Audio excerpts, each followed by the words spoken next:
Spread the fire. Welcome back to SMWX. And in this episode, we have an exciting one because we are going to be answering your questions. Yes, that's right. As you saw from the thumbnail, we are on to 50,000 subscribers. Thank you very much for that. It's an amazing milestone for this channel, which we started in 2019. Yes, we've been slogging away making videos, coming on 4 years now, and here we are, 50,000 subscribers. It's amazing the traction this channel is getting.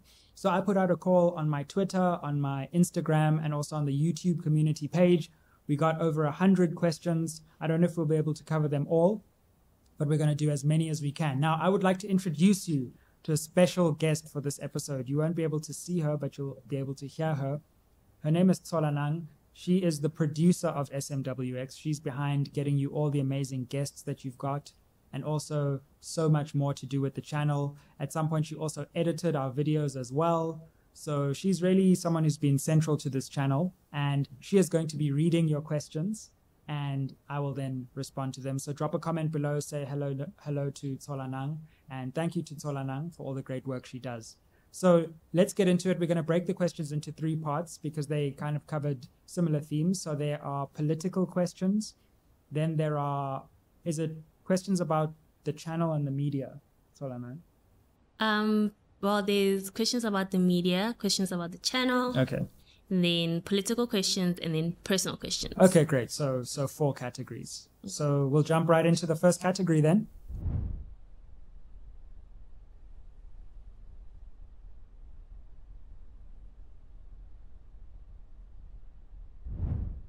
Well, I think the first question is from Hollabag, and they ask, wow, only now. A whole Hollabag is the name. Yes, Wow. Hollabag. Oh, the question, sorry, can I say that again? Yeah, sure. The question is from Hollabag, and it says, only now, question mark, shocked emoji, thinking emoji.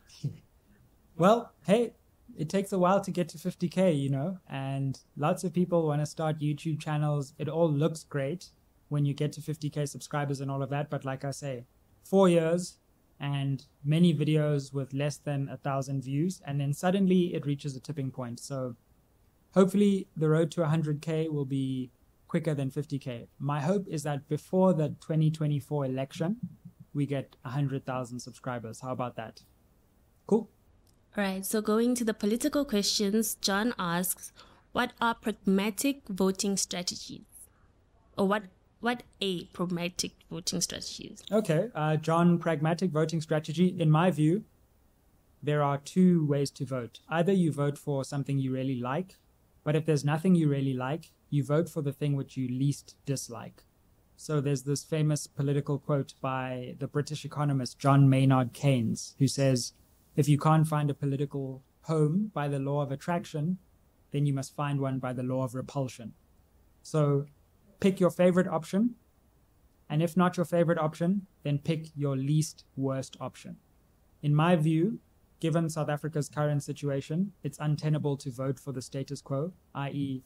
the people in power right now. So you have to choose the least worst alternative in order to hold those accountable for the mess that we're in as a country. But that's just my view. All right, we have one from, I think it's Gangs. And in your opinion, what's the state of journalism in South Africa? The state of journalism, I think, on the one hand, South Africa boasts a proud tradition of journalism. And we also must never forget that we're really lucky to the extent that our constitution protects freedom of speech. It grants large protections that cover and protect the media. So remember, in other countries, if you criticize the government, or if you criticize some powerful person in business, then you get taken away to some basement somewhere, and that's the end of you. So we have a lot of freedom to say what we want to say, and I think journalists have in many ways been good at holding power to account. But 2 big problems. Number 1, the media is still too white in South Africa in terms of its ownership, in terms of its control, in terms of senior journalistic voices, especially in the private print space, also a lot in the broadcast space to some extent. It's still too male, and that's across the board. But also, I have to say, in the Ramaphosa era, the media allowed itself to become nationalized, in my view, and become a mouthpiece for the Ramaphosa administration in many ways. think that's changing now, but I think it's a big blot on the media copybook, the way they just followed the state line and the president's line in the last 5 years. Okay, piggybacking off of that, Tammy asks, why do we have such poor media institutions in South Africa? Tammy, I think it's in large part because media has been, like I say, in the same old hands for a very long time. And it feels to me like we haven't found a big media platform that on the one hand is both very critical of corruption and of state failure, but on the other hand is also anti-racist and, fights also for gender justice. So we have media that do one, but not the other. And then we have media that do the other, but not the one. And we need to build those platforms and build them ourselves. And that's really the inspiration behind SMWX. Like, no one's going to do it for us. We have to do the hard work of building our own brands, building our own platforms, making them engaging, and they will start competing. SMWX is now competing with some of the biggest TV houses in the country, certainly on platforms like DSTV. Our numbers are similar. So we've got to build it for ourselves, and no one's going to do it for us. Okay, so Lerato wants to know, what strategies can we adopt to make sure that we hold the government accountable, especially Cyril? And then she believes that media is compliant in this, and she's wondering how we, as ordinary citizens, can change this, and also hold the same media accountable. Interesting. I think it's about raising your voice. One thing I've noticed when I also speak about inequalities in the media is you'll see like big companies, they'll send a complaint to a media house. Like, you mentioned our name and we think you're wrong for this reason, this reason, this reason. And if you don't change it, we're going to lodge a formal complaint. And media houses have to take that seriously. Like, that's kind of the law. They have to take those complaints seriously. But it feels like those of us, who are not, from big corporations or who don't know the strategies, just kind of complain on the outside, but don't put pressure on the companies from the inside. So if you have a complaint from any media house, follow the formal complaints channels, and then your voice might be heard. And then if you get lots of people to join you, then you can, lodge those complaints. But if it's just complaining on the sidelines on social media, then they don't take really that much notice. So I think one thing I've realized from seeing the inside of media houses as well is those complaints channels actually do work. Urban Flag Concepts sends their congratulations and is asking for another 50K in the bag. Oh, yes. The question is, do you think there are attempts to adopt more redistributive approach to the structural inequalities faced by South Africans by the certain cohort of political parties? Thanks. Wow. I still don't think that that's really been done right. Like the redistributive policies and strategies. I think there are parties out there that are talking about redistribution, but they haven't necessarily been able to convince a majority that when they redistribute, they'll also be able to preserve stability, because you don't want to redistribute and then fall into instability, which undermines the redistribution. So I think that should be the aim for parties in the 2024 election. Like, how do you craft that electoral message, which is, yes, we want to redistribute wealth, we want to bring those in poverty up, but we also want to make sure that when we do that, there'll still be something to preserve and we won't spill over into chaos and instability. So I think that's the task for all political parties.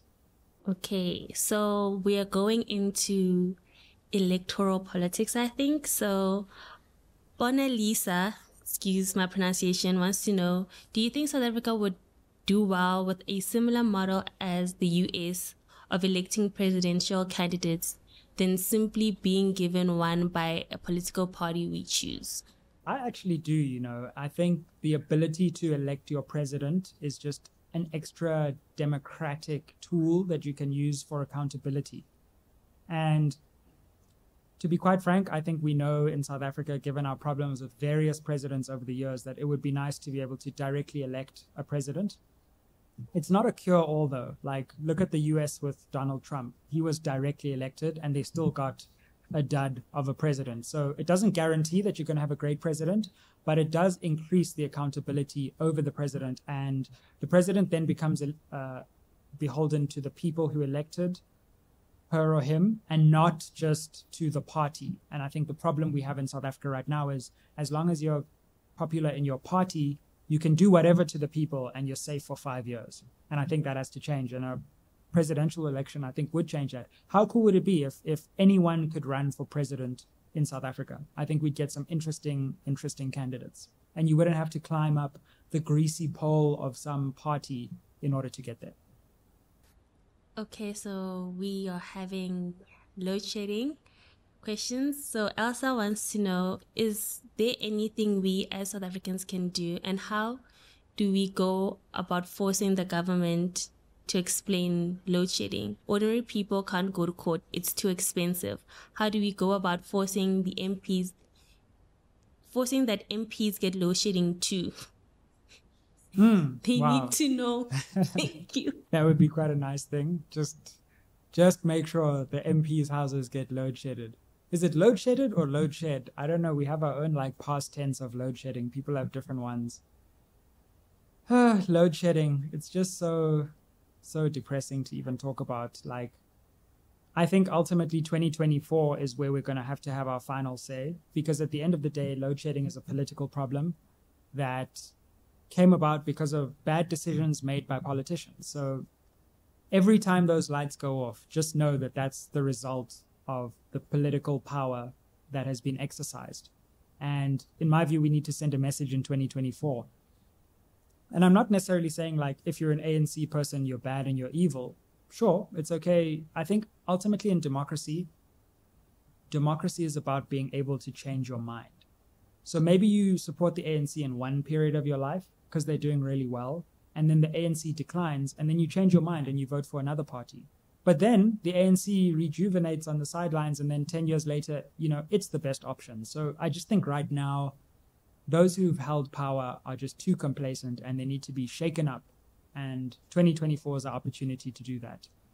So that's the only real light at the, excuse the pun, end of the tunnel that I see. Amarula would like to know if you think we'd be satisfied with the state of life, and if we would reach that satisfaction, what would South Africa look like if it satisfied everyone equally or equitably? Sorry. I actually don't know what that would look like. There's this interesting movement in political philosophy where on the one hand there are ideal theorists, and ideal theorists are people who believe that you can imagine what a perfect future looks like and you should work towards that. And then there are people called real theorists, and real theorists say we don't know what a perfect future looks like because our minds are not capable of imagining it. But what we should do is just remove the injustices that we can immediately see. So all I can say is it would not have load shedding. It would have more accountable government. Wealth would be more equitably redistributed. And we would have basic services available to everyone. And I think most importantly, we would feel a sense of public safety and private safety. So you could walk the streets in safety. You wouldn't feel like you were under the constant threat of violent and senseless crime. Those things, I think, would constitute a just South African society. Throw in racial justice and gender justice on top, and that looks pretty good to me. Okay, Tapelo would like to know, considering countries where online voting is currently being used, do you think this is feasible to introduce in South Africa, or what should be done to make it feasible? That's an interesting question. I think we should at least explore the option. When you look at just the amount spent on ballot papers and the logistics of the election, I don't see why in 2023, when it's possible to create artificial intelligence that can answer any question, why we couldn't create an online voting system. There would obviously be questions about security. There would be questions about transparency. But those questions exist for non-online systems too. So I definitely think we should think about it and look into it. The other thing I often think is, right now you have to opt into voting. So you have to go and register to vote, and then only once you registered, yes, everyone should register to vote for 2024. Only once you registered can you then vote. What if instead of that you had to opt out? So you automatically are registered to vote, but if you don't want to vote, then you have to go and deregister. I think that would be a way to improve the voter's role and also just make the system a lot easier so you don't have to go through the bureaucratic. It's not even that hard, to be honest, to register. But sometimes people don't know they have to register. Just register everyone based on the population data you have. And then if you don't want to vote, then you deregister. What about that? Thoughts, comments below. Okay, so this one is a political question, but it's for you specifically and the channel. Rabetsu wants to know, when will the campaign towards 2024 start profiling different political parties, debates, etc.? I want to know this one personally. Yes, Solanang's pushing for this one. Solanang just wants the political debates. No, for sure. That's actually how the channel started. In 2019, this channel was built off the election. So we invited all the political parties to come onto SMWX, and we were like, let's do a digital election platform for young people. So I think soon, maybe like around July, August, we can build up towards the election. Believe me, this is going to be the place to be for election interviews, analysis. We're going to get everyone to come onto this couch. I think that by the end of this election, surely the president himself must come onto SMWX. What do you think? Solanang, when do you think we should start? Like July, August for the election? As soon as possible. I want to get flued out to go meet some of these political parties, For sure. George would like to know, does joining a public broadcaster mean you'll now be less critical of Ramaphosa or speak less truth to power? I don't think that's possible, but okay. I mean, check out the last episode we did, which I've done since I was on the public broadcaster. For those who don't know, I started a show on SABC. Just watch that episode and see what you think if I'm less critical. Timba would like to know, how do you think South Africa would do under a theocracy? Theocracy, where basically religion runs the state. I'm not a fan, to be honest. I think religion is important in the private realm of life, but I don't think there are many important or noteworthy historical examples where running a state according to a religion has gone well. And I think there are many where it hasn't gone well. So I'm all for people's religious beliefs and people, practicing their religions ardently, but I don't believe it's the best way to organize a state, especially a state as diverse as South Africa is. So, not a fan. There's a part 2 to the question which says, do you think we need to start looking at other models of governing since democracy isn't working in the South African context? I'm not so sure democracy isn't working. I think that governance isn't working. And we must be careful of assuming that the only form of democracy is the one we have in South Africa right now. Because for sure, this democracy is not working. But I was recently in Japan, and Japan is an incredible society because on the one hand, it's extremely prosperous, but on the other hand, it's also democratic. So I think you can have both things. So there are people who say, well, democracy isn't prosperous, so you just need an authoritarian leader and a dictator to come in and set things right. I'm not so sure about that. I really value my personal freedom and the ability to speak and not live under a totalitarian government that could just kill you at any time. But on the other hand, you can have a democracy and not prosperity, which is what South Africa has. But there are a few societies where you have both democracy, so there's a lot of freedom to speak, to do what you want to do, but there's also prosperity, and I think that's got to be the aim for South Africa. Few of those societies exist, but they do exist, and I think we need to be one of the examples in the world which both values democracy and gives people prosperity.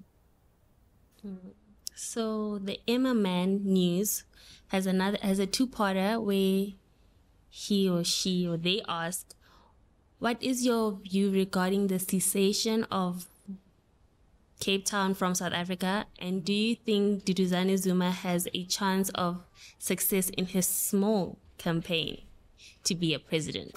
Why are we throwing shade at this campaign like this? A president, not the president. Oh, just a president. A president. Western Cape secession.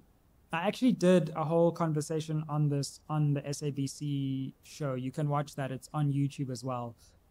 I also wrote an article for the Mail and Guardian on that. So I'd encourage you to go and look at that. But I basically think this idea of the Western Cape becoming independent is a naive, racist, and impractical idea.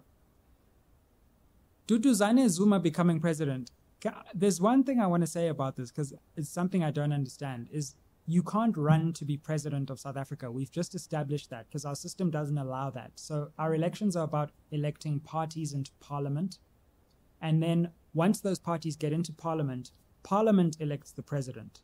So you can't run for president. So I'm not sure where this idea of anyone running for president exists, because it's impossible under the constitution. All you can do is run for parliament and then hope that parliament would elect you president. But the thing is, because parliament is comprised of political parties, why would any political party elect someone else outside of their party to be president? So I think in many ways, I haven't really followed Duduzane Zuma's own campaign, but I've seen the media repeating this thing, Duduzane Zuma's running for president. And then I saw someone else say they're running for president. You can't run for president in South Africa at the moment. And that's just the nature of the constitutional system. So that's my view on it. Should independent candidates run for parliament? Definitely. I think that's a great thing. And, you know, more voices could be interesting. Independent candidates aren't necessarily just good.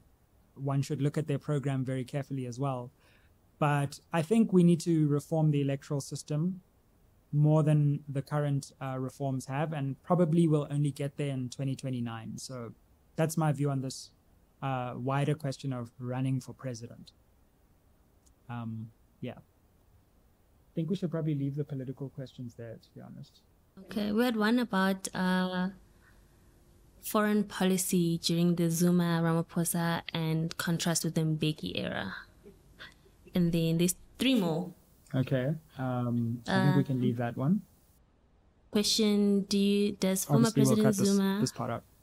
Does former President Zuma still have his... Okay, that one of spies. And then... okay, let's end on that one. Okay. Yeah.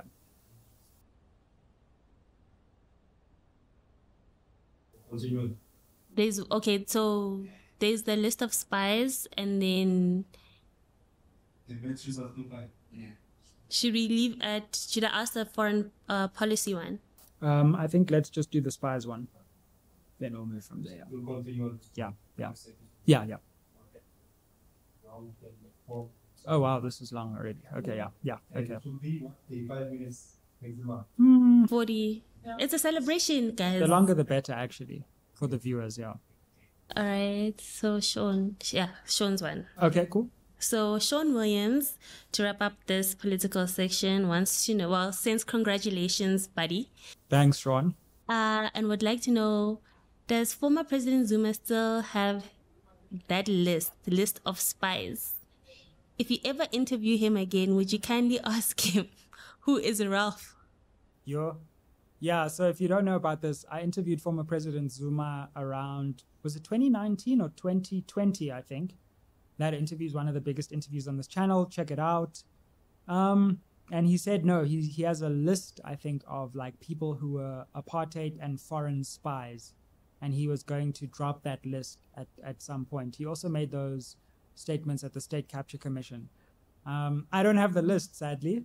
But we should definitely check it out. Maybe if I ever speak to him again, I'll ask him to drop the list. # drop the list. So yeah, if we ever get him on SMWX again, that'll be the first question. So thanks for that. Receipts. Oh, yes. We want the receipts.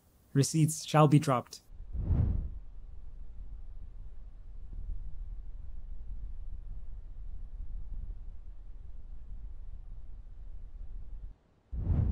Okay, so moving on to the academic section. Okay, cool. Academic section. Yes. So our first question for the academic section is from Miss P. And she wants to know, how do you start a YouTube channel and what advice would you give to someone who wants to start, especially unemployed graduates? Great. And I really think this area and this sector is going to be one of the biggest areas of youth employment. I don't think government, quite frankly, even understands it, even some of the corporate sector. But young people themselves, creative young people, are just building a sector for themselves. If you really look around, and it's quite amazing to see, and it's happening right now all around us. For YouTube channels, I would say two things. Number one is consistency. So as I said, I've been making these videos, we've been making these videos for 4 years, right? And believe me, those first like 50 videos were really, really tough. And you don't really get the traction. But you get rewarded for that consistency in year 4 and year 5. And the thing is, it's like an exponential curve. So year 1, 2, and 3 are really difficult, but then year 4 is amazing, and you get like 100,000 views for lots of different episodes. So you have to have a consistent plan that is actually quite on a long time horizon, on quite a long time horizon. The other thing I would say is the further you get into it, a good team is key. So you have to learn all the different aspects of how you make a video. And then once you're good at understanding how a video gets made, then you can delegate to other people who are even better than you. And then your whole level raises because you've got people around you who are better than you at each thing. And then you can focus on the content side of things. So I think later on, it's also about finding a good team and building together. We've got a great team here. Solanang has been on the channel. As I say, like, she understands this channel probably better than I do. Art's Sake, who's our production partner, as you can see, like, they know the production side backwards. So we work together, and I come with my political knowledge and analysis and guests and interviews, and we put all that together, and it's bigger than the sum of its parts. So I think teamwork is also key. Even though it looks like it's just one person, it's actually many people. Okay. Fortunate would like to know, in your view, what do you think intellectuals and academics should play? What role do you think, intellectuals and academics should play in shaping public discourse and policy making, particularly in what happened to the lights?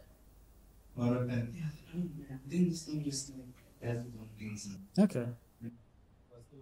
Yeah, it's chill. It'll just be like a different phase of the video, I guess. Having said, the production is just amazing. I was about to say, like, she was taking a nap while you're talking about it's about the team. I'm the team, the production, just, yeah. Okay. Yeah. Okay, so should I start it from the top? No, it's fine. Yeah. No, we're keeping that. Okay. Also, so people can see, like, it doesn't have to be perfect when you on YouTube, like. And the audience is also like when you build a connection to the audience, they will forgive you for little mistakes, and like, so it's all good. We've got the general over here, Dumza, who's very, very pedantic about everything being perfect. And you can see all our perfect episodes. They're largely down to his eye. Thanks a lot for that. Wow, okay. Yo. I mean, Toranang also like helped a lot. Like, that's for sure. So Fortunate would like to know, in your view, what role do you think intellectuals and academics should play in shaping public discourse and policy making, particularly in the context of addressing complex social and political issues? I think they should play a huge role. There's this kind of sensibility in academia that if you do something that's publicly noteworthy, it's almost like it's not intellectual enough. It's like, oh, you're doing like public work. You're watering down your analysis and your philosophizing. I take the opposite view. Like, if you have a really good idea, I think that idea should be able to be explained to a wide group of people. It might be a complex idea, but it's your task not only to do the deep thinking, but then also to do, in some ways, the translation of that thought so that it can be understood widely. So I think intellectuals and academics should be much louder because they have great ideas and they often confine them to intellectual circles, which I'm not saying is bad. Academic journals and those places do great work, but I think we need more voices talking about alternatives, talking about where the country should go, talking about what policies should be implemented outside of just politicians constantly talking about that. As a scholar yourself, this one is from Wampato TV, excuse my pronunciation. As a scholar yourself, how do you read books? Sitting down, in your car, reclining, etc.? That's really interesting. I think there are many ways to read a book. So I think one of the misconceptions about reading is that you can only do it in one specific way. But in actual fact, there are thousands of ways to read, and it really depends what you want from the book.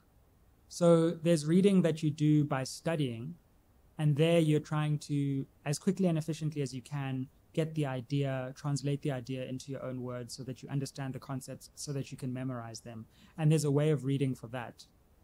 What I typically do is I'll scan, I'll try to get a sense of what are called the schema. So what is the structure of this work? And then once I have a structure in my mind, I'll then go in and try to add flesh to that structure. So I'll scan quickly, make a structure, and then I'll do another layer of reading. And then the more layers you do, the deeper you can get. There's just quick reading where you just want to get the sense of what's happening and just get the main point. And that's just a question of looking, scanning very carefully, maybe taking the first line, the last line, looking for keywords, and then, oh, I think I've got that, moving on. So that's kind of called extractive reading. That's when you're trying to find your way around a subject and you just want to get what's the debate? Okay, these people say this, these 5 authors think this, these 5 authors think that. There's deep reading where you go line by line and you meditate on each line, and that's also a pleasurable kind of reading. There's reading for fun where you don't even realize you're reading. You're just so interested in the story and what happens next that your brain does it for you because you're just interested in the next thing. I listen to audiobooks. I listen to tons of podcasts. So all of these I consider a form of reading, and learning how to read is actually one of the most important skills. And I don't just mean how to look at words and know what the words say, but how to read in different ways and how to put information in your mind and how to memorize that information. Once you know that, you pretty much can learn anything from there. There's an interesting book by someone called Mortimer Adler, a 20th century US academic, and it's called How to Read, and it has lots of different ways of reading.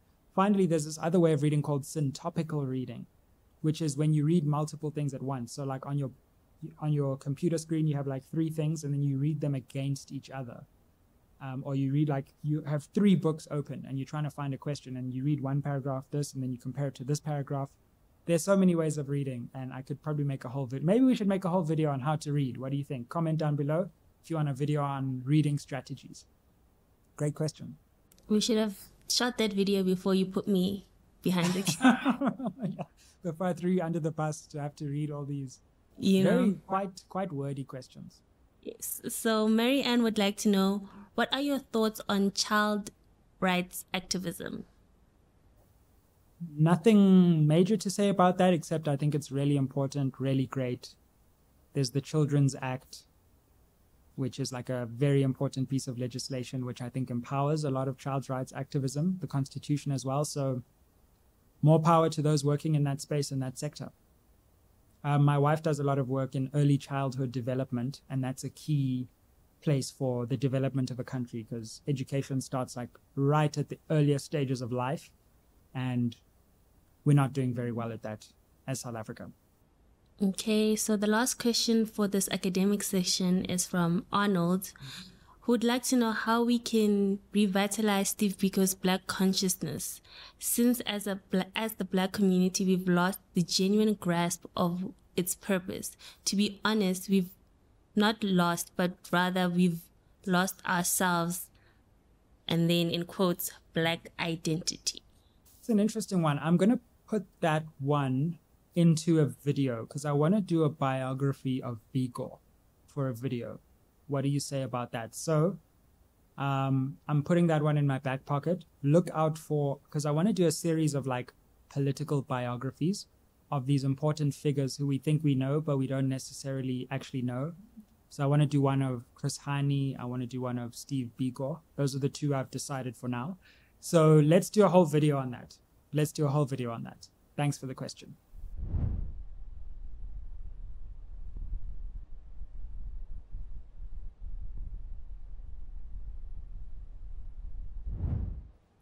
Okay, so we're moving on to part 3. Okay. The personal.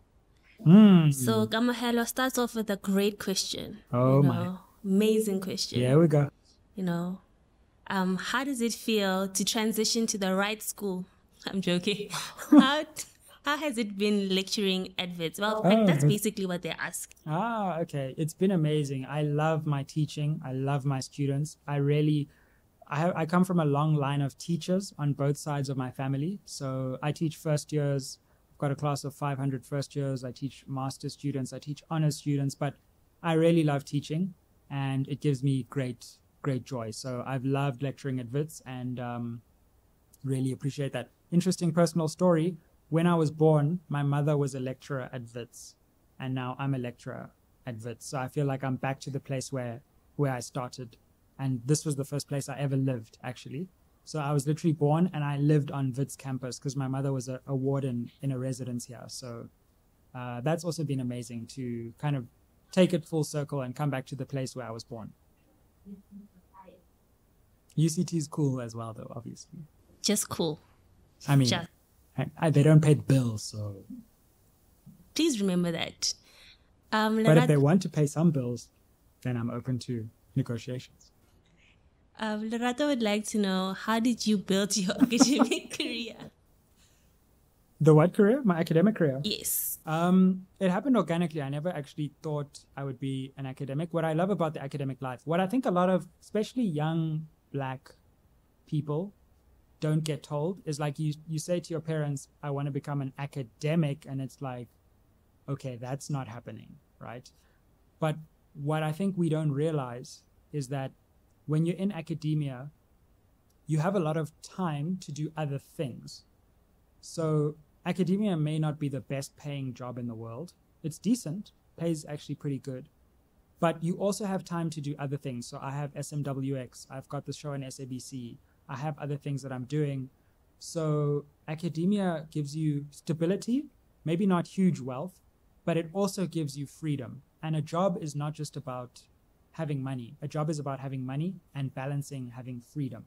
Because if you get paid $1 billion every day, but you can't do anything with your time, then what's the point of $1 billion, right? So you have to balance having your own time to do your own things with having the money to live your life. And academia is an amazing place where you get to balance those two things. You get to spend time with family, your children if you have them, your partner as well. So that's what I value about academia. And that's what made me fall in love with the academic life, to answer your question. Okay, so since you've spoken about family, this one is a little bit of a, I don't know how you're going to take it, but the Shady Lurker would like to know, are you going to consider sending your son to initiation school like how your parents did for you, being a quote-unquote modern parent? A modern Xhosa man. Yes, a Gyan. No comment on that. That's a little too personal. I mean, I really valued my time esutwini, as we call it. But yay, the negotiations are very because there's religious questions, and then there are cultural questions, and then Hakeem is also only one. So yeah, I don't even want to talk about that. So I'm just avoiding that one. I'm avoiding that one. Once I've had the family negotiations, then I'll come back to it. But yeah. And I can't believe you. How do you actually read that one out? Thanks, Solana. Thanks a lot. Thanks very much. Thanks, Solana. The ancestors scare you. All these questions about Ramaphosa, and that's what scares you? Come on now. The people in Kukwala are going to have serious questions to ask. Okay, Senzo sends congratulations and wants to know, do you think Unfiltered will have a positive or negative effect on SMWX growth? Hey, the personal questions are the juicy questions. Hey, wow, wow, wow. Unfiltered, which is the show I do on SABC, will it have a positive or negative impact? I think ultimately, side-eyed Solanang, because Solanang disagrees, but I think it's going to have a positive impact overall. But I have to say, it's been pretty hard to balance the two. So I'm just trying to find my feet in terms of my own schedule and my own life and balancing those two priorities. But the SABC opens doors that I can't open as SMWX. And SMWX sometimes opens doors I can't open from the SABC. So I think they will work harmoniously in the long run and also free me up financially as well to do things that I could do that I couldn't do with SMWX before. So I think it's going to be a great harmonious relationship. I mean, if they positively impact my salary, I'm more than willing to accept and appreciate. Drogo would like to know if this is too personal. So this one comes with a trigger warning. So I understand your mom is European and your daddy is African.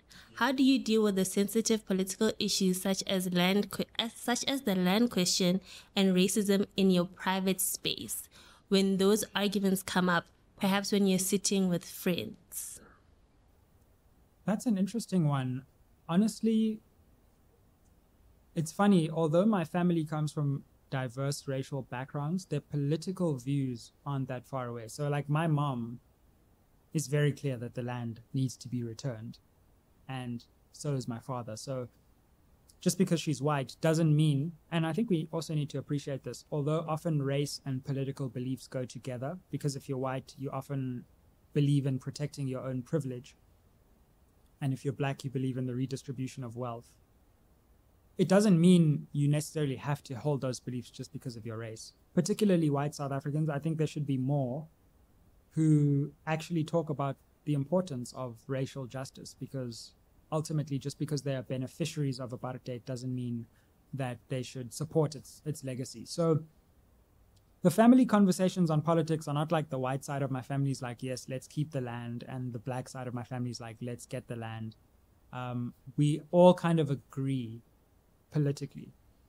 But I have had interesting conversations in my family, like in more distant relatives, where I've had like debates about colonialism, which I'm very clear was not in any way anything that could be redeemed. So yeah, there aren't really those explosive political conversations in family, and I'm very clear on where I stand politically with my friends. So it's like, we can debate, and I have lots of friends where we debate things. Like, you don't have to agree politically to have a friendship. I have friends from very diverse backgrounds, like people who went to St. John's and people who live in Kukwala, right? And we all have conversations about the country. So I make my views clear, and I think we should all do that. Please and thank you.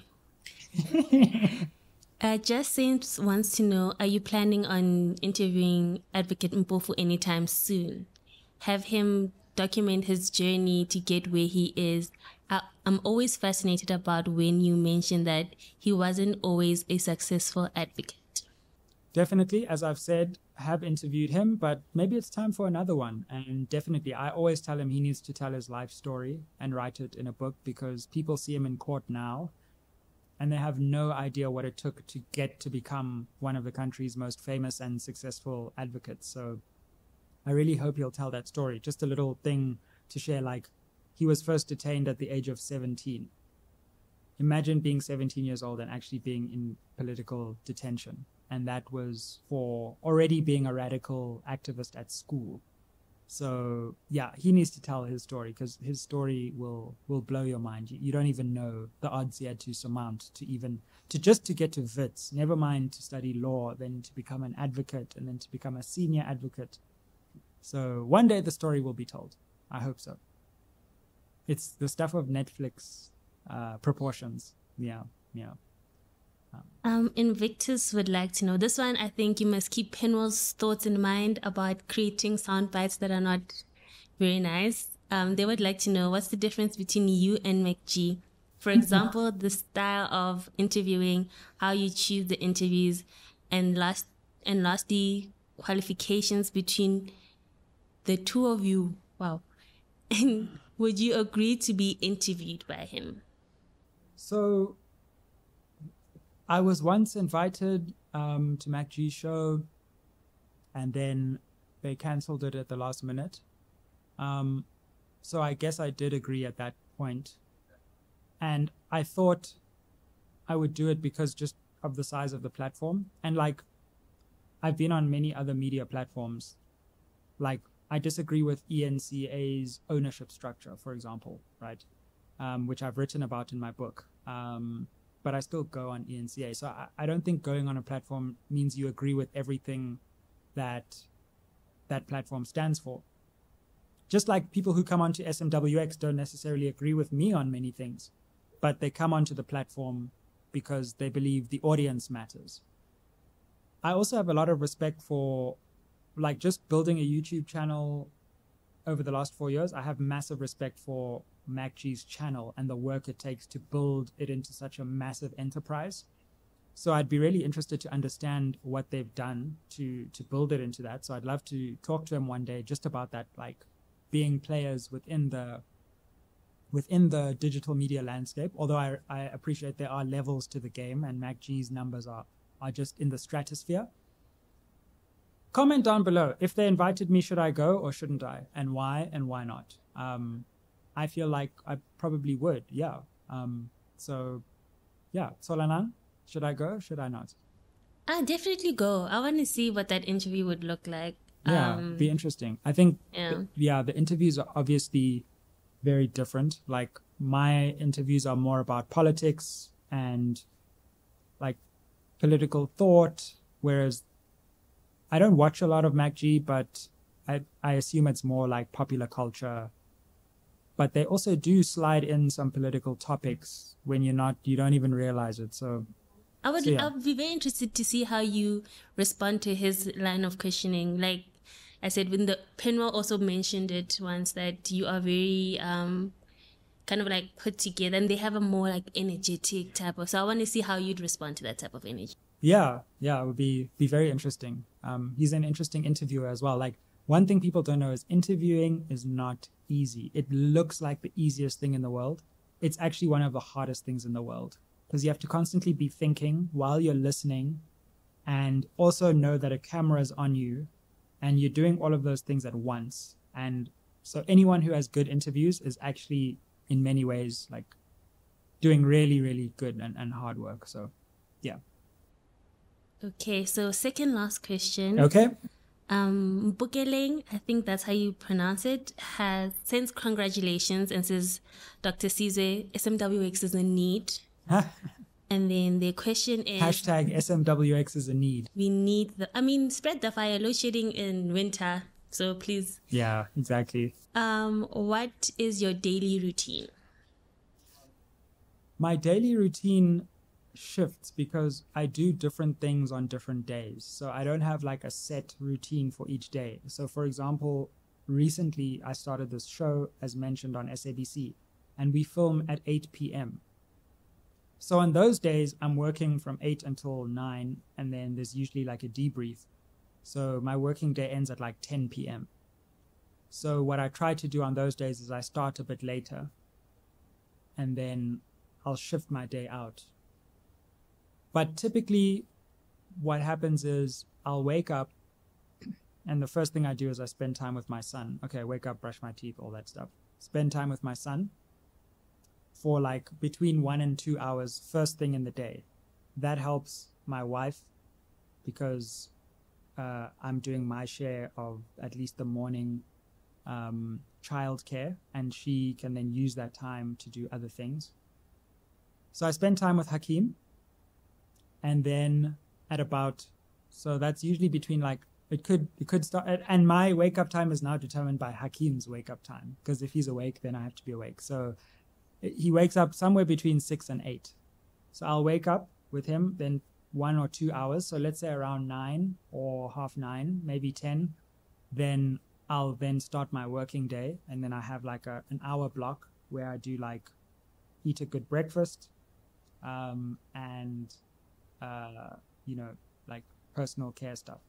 Then I break my day into time blocks. So if you know someone called Cal Newport, he does this whole time blocking system. So I do a lot of time blocking. So I'll break my day into like hour blocks, and then I'll allocate in terms of what the priority for the day is for the rest of the working day. Yeah, I guess I could make a whole video on, should we do a video on how to have a good day? Comment down below, because like this, so I've thought about this a lot. Like,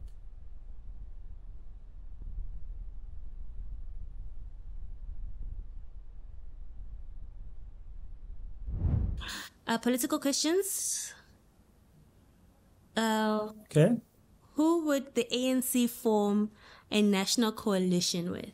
My thinking right now, hey, I'm worried about South Africans, you know. ANC is gonna, right as it stands, ANC is still in a good position, in my view. I think they could pick off one of the smaller parties. But if they don't do that, I think they're going to spend a lot of effort trying to woo the EFF into a coalition. And the thing is that the DA is expelling the EFF and like trying to disassociate from them. So what's the EFF supposed to do? It's like either you're not in any coalition because the DA doesn't like you, or can you see what you can do to try and get your policies implemented through the ANC? So the DA in some ways is driving the EFF into the arms of the ANC, and in some ways they want that because they want to contrast themselves against those two parties. But yeah, I think ANC EFF coalition shouldn't be ruled out either. So let's see what happens. Okay, so this one is from Melo Isik. I don't know how to say this name. My apologies. What will need to happen for corruption to end in South Africa? I don't think corruption will ever end, but all we need is for corruption not to undermine the state. I think like every country has a certain amount of corruption, and that's almost something you have to bake into the democratic project. The problem is when corruption stops services from being delivered, it stops government from functioning, and it contributes to wider inequalities. So, you know, I think there are many things we could do. I've written a lot about how I think we can tackle corruption. I think constitutional changes are required, new legislation. Here's an idea that I haven't flouted before. Corruption is currently a crime, right? And in order to prove a crime legally, you have to prove it beyond reasonable doubt. So the NPA has to like have this watertight case so that you can convict someone of a crime. In other places in the world, corruption isn't just a crime, it's a civil infraction. And there you don't have to prove things beyond reasonable doubt. Now you can't send people to jail, but you can have civil damages, so you can get the money back and pay it back to the state. So maybe we should introduce a civil corruption offense.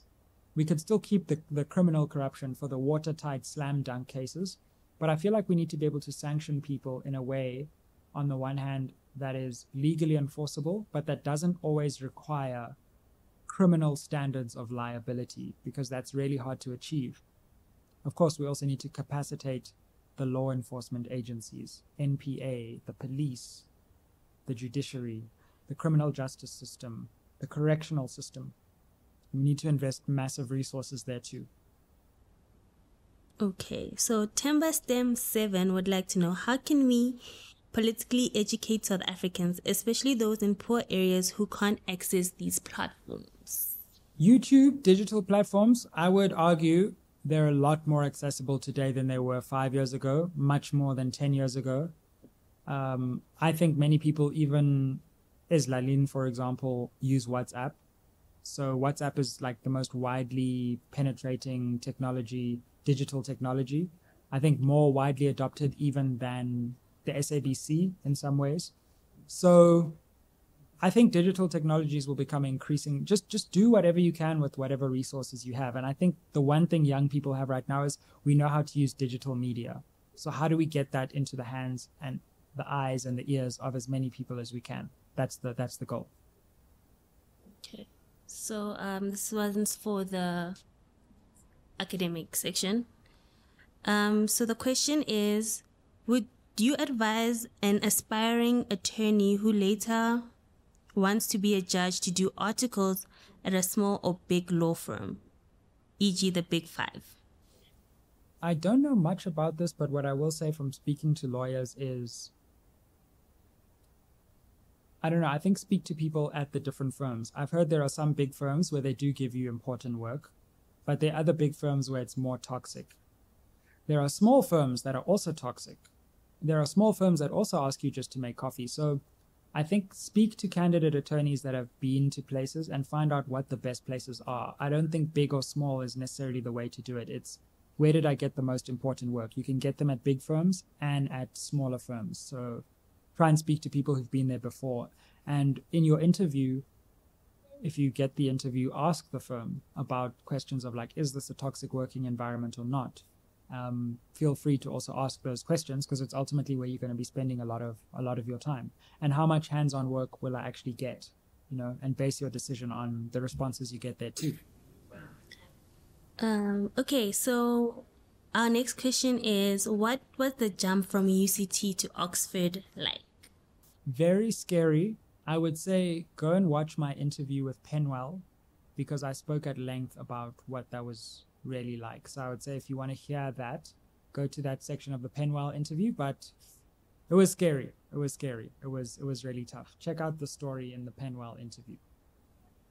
Okay, so KB has a question. This is for the personal brother. KB has a question.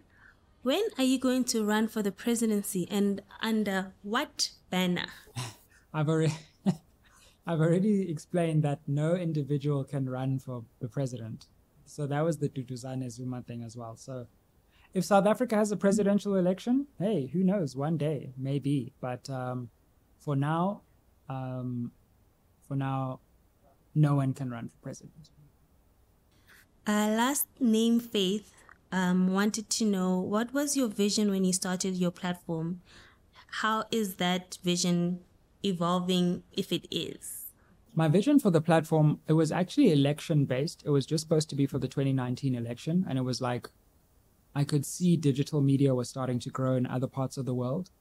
And I was like, wouldn't it be cool if we had a digital and a youth-focused politics and current affairs channel for the election? But then when the channel did a little bit better than I expected that election, a lot of people were like, well, are you going to carry on after the election? And even though I hadn't initially planned to do that, I was like, yes, let's see what happens if people will watch content that's just not about the election, but about general stuff. And the platform has changed. Then we started doing that. We started getting traction. Boom. Then COVID hit. Then I couldn't go out and interview people. So then it became more about, can I do my own analysis to camera? And then I started having to learn how to film myself. Then the platform went on like that. And then it came out of COVID recently, and then we started doing the interviews again. So you have to be flexible and fluid, and you keep the vision and you keep the principle, and then you remain flexible on the tactics. Okay, so we have a request here, and it says, hello, sir. Plug me to your shirt guy. Those Chinese collar shirts are nice. Wow, the one day I'm not wearing the Chinese collar as well, hey? I don't really have a so-called shirt guy. All I would say, firstly, we should do shirts, right? We should do merch. SMWX Chinese collar shirt merch. And hoodies. And hoodies? And hoodies. That's all I know. So hoodies. Comment down below. Hoodies, Chinese collar, one, both, all, none. Would you buy SMWX Chinese collar merch? But basically, like, it's just about going out and finding fabric that you like. There's a lot of interesting fabric, usually in like the CBD of a city that you live in South Africa. You look for your own fabrics, and then you go to a tailor, wherever that may be. Could also be, somewhere close to where you live. And you take a picture of the kind of shirt you want, and then you get the tailor to measure you, and then you get your shirt made. And it's actually not that expensive because when you're buying the raw materials yourself, you're not doing the, profit to each part of the value chain. So that's my advice. Otherwise, wait for the SMWX merch if enough people comment down below, and then we'll ship it directly to you. And if anybody is listening, would like to sponsor that, please do. Please do. Yes. So Robin has a question that I've also wondered myself working with you, which is, have you ever dealt with imposter syndrome? If you ever had to, have you experienced rejection? And if so, how have you dealt with it? Definitely. Imposter syndrome was very high at Oxford. So once again, go back to that story in my interview with Penwell. Yeah, but a lot. Ultimately, it's just something you have to work through, and you have to find an inner voice of confidence. And that's very difficult. I think there's a problem with being too confident, and that's one end of the extreme. But there's also a problem with not being confident enough. And I think that's really kind of adjacent to imposter syndrome, where you start second guessing your voice before you've even said something. So my advice would be experiment at the very least. So what got me over it at Oxford was I was like, okay, I'm going to try speak now. If everyone says what I said was just crazy and silly and ridiculous, then fine. But then people would say, you know what, that's insightful. Like, thank you for saying that. Or you'd get positive feedback, and it's like, whoa, okay, well, maybe, and you just see. And then sometimes you get negative feedback, and then you're like, okay, I need to recalibrate. I need to improve there. But I think those first steps to experimentation are really important for overcoming imposter syndrome. And I think there's a bigger problem of not believing enough in yourself than believing too much in yourself, especially when you're young and you're Black in the world, because you're constantly told, well, you could never make it, or you could never be great, or so you're constantly getting messages of inferiority, and you need to find an inner voice of confidence to counter that. That's why I love hip-hop so much, because hip-hop is about confident Black expression. And there's something about that just makes you feel better about yourself. Well, with that being said, Ben's Espresso has a question about your confident Black expression. When are you dropping another album? Crying emoji. I'll let you in on a secret. I actually have written and largely produced and composed a whole love album for my wife, Sumaya. So I've got the songs, I've got the beats, I need to record it, but I'm not sure of exactly how I'm going to release it, because the music industry is just sharks everywhere. So I want to do it kind of independently, but I want it to have a big reach. So I'm just trying to work out those mechanics. And then, yeah, if I can get it right, then I will release that album. And then I have an idea for another one, which is going to be, so I'm going to do an album for my wife, and then I'm going to do an album of inspirational songs for my son. So confident Black expression for like a young boy going into the world. So he can always have those songs at different parts of his life, and that other people can listen and get like inspired by. So that's the idea. If you're in the music industry and you're interested in working on it, holler at me. Let's see what we can do. Well, this one is straightforward. Why does Liverpool suck? Why does Liverpool suck? I mean, wow. Like, I know who that is. My friend Shafi Varachia. Shafi. And there's something there's about even a part two. Yeah. Where were you when Jared slipped? When Steven Gerrard slipped. You see now. You see. It's just... Thanks, Tsolalang, as well, throwing me under the bus for the 6th and 7th time. Look, the fact of the matter is that Liverpool is the best team in the world. Like, okay, yes, sure, we had a bad season this season. We're still going to make the top 4 over Man United. We're 1 point... Maybe we should let's pass the mic. I didn't vet people for Liverpool. Oh, this is bad actually. Wow. This is so bad. You're with me. Nolutando is with me. Liverpool fans, unite in the comments down below. Unite against all of this nonsense from other teams, right? Hey, if you're a Man City fan, actually I can't say anything, to be honest. But Arsenal, come on. Okay, 1 good season this season. Chelsea, where you at? Chelsea, where you at? Comment down below with where you at, because I haven't seen you for the whole season. Drop location. Send in. Drop pin below, Chelsea fans. Man United, okay, whatever, but 7-0. 7. I mean, 7 is a lot, even if you finish above us. So yeah, look, it's been real this season. I'm not gonna lie. Quadruple last season. Struggling for top 4 this season, but in Klopp we trust. Cool. What do you... Get out of here. Wow, okay. You know. So we have a question from Honorable Tumza from behind the scenes, and he would like to know your thoughts on the education pass rate being 30%. Yes, what does that mean for our youth?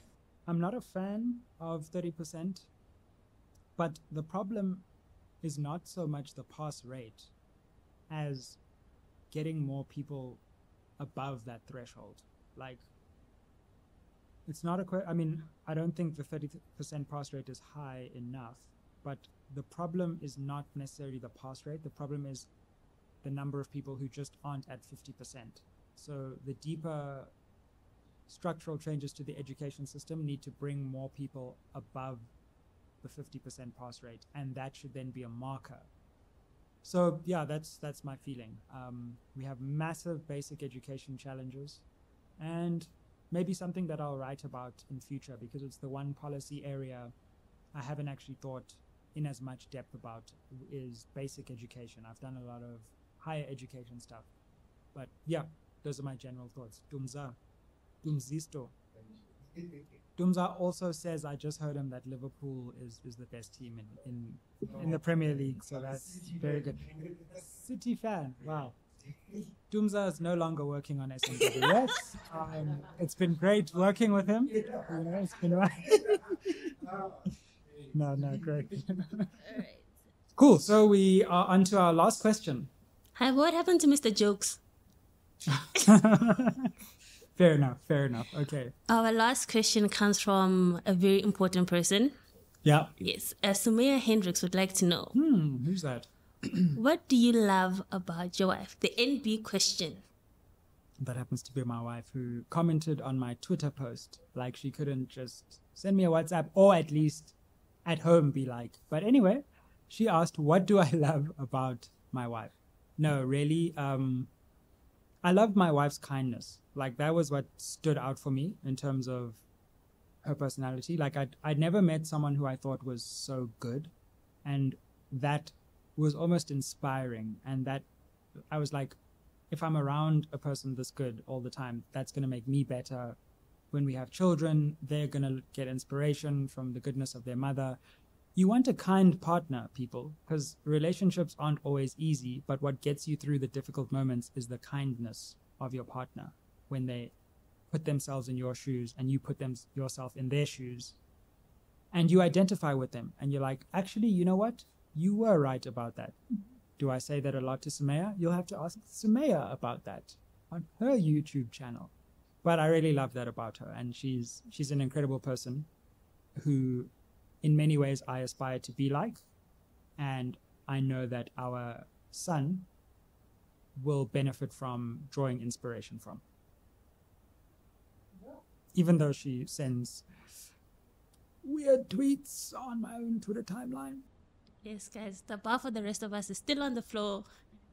This happened way a long time ago, so please, they don't always sound like this. We know as South African women, we know the truth. That was our last question. Bringing up the average of Xhosa men. Okay. There's a different channel. That's a conversation for the MacG podcast. Please invite us. Yeah, exactly. Thank you so much. Thank you so much, Tsolanang, as well. Also, this is just a great chance for us to get someone who's so central to the channel to be heard on the channel for the first time. Next thing, Tsolanang will be on camera. Then she'll be hosting episodes. I feel tired. See, bombastic side, because now I'm interview people. No. You know? No. Comment down below if Solalang should do all the interviews from here on in. Thank you so much for all the questions. It's so great to see like this community growing and this channel becoming something really important for me, hopefully also for you. Spread the fire, spread the love, and see you on the next episode of SMWX. Aye.